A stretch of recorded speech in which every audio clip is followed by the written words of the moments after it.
There are certain moments in technology where things change, where you gain the equivalent of a superpower.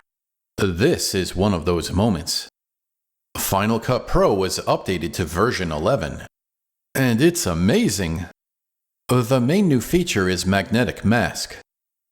Apple says, expand your creative freedom with an all-new AI-enhanced mask that easily isolates people, objects, and shapes from the background without a green screen, or time-consuming manual tracking or rotoscoping.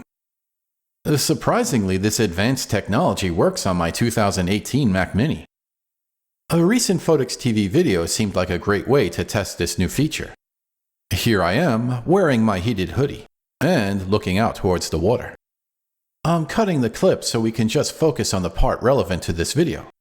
Clearly this is not a green screen. So, could Final Cut Pro actually create a mask? Well, let's find out. In the effects browser, there's the Masks and Keying section. Next, the magnetic mask effect is dragged onto the object to be isolated. I've also tried this on an M1 MacBook Air, and it's much smoother and quicker. But even on my old Mac, the job can be done. Almost immediately you can see how I'm highlighted from the background. Yet this is only one frame. The whole video clip needs to be analyzed. This was extremely slow on my Mac Mini, especially while screen recording, so I'll just cut ahead. The video clip is scanned in a manner that is similar to face tracking. First it goes forward, then it backtracks. Once at 100%, now the fun begins. To better show you how this works, I'll need a different background. The film roll seems fitting. Next, the isolated clip needs to be on a higher level than the background. Immediately you can see the effect working. But let's fine-tune things. Since the original video was recorded on a sunny day, my jacket has some bands of light streaking across. The color can be adjusted to fix that problem. Nice. Once I realized I could easily clip people out of the video, it reminded me of magazine covers, where the text would go behind the head.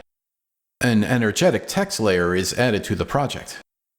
When it's on top of the isolated layer, nothing special happens. Here you can see the text covering the hoodie.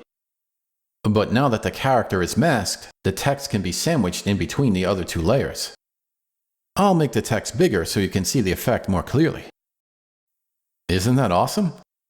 I could have done that with a single image, but to animate it would have been a big problem. If I had to create video effects like this, it would have been incredibly time-consuming. What's even better is how this is dynamic. As an example, if you're not happy with the way the edges are clipped, the feather feature can be used to refine those edges. Here I'm just going to reduce the size of the shape. That's to set up the next effect. It reminds me of the 1980s, where people were glowing all over the place.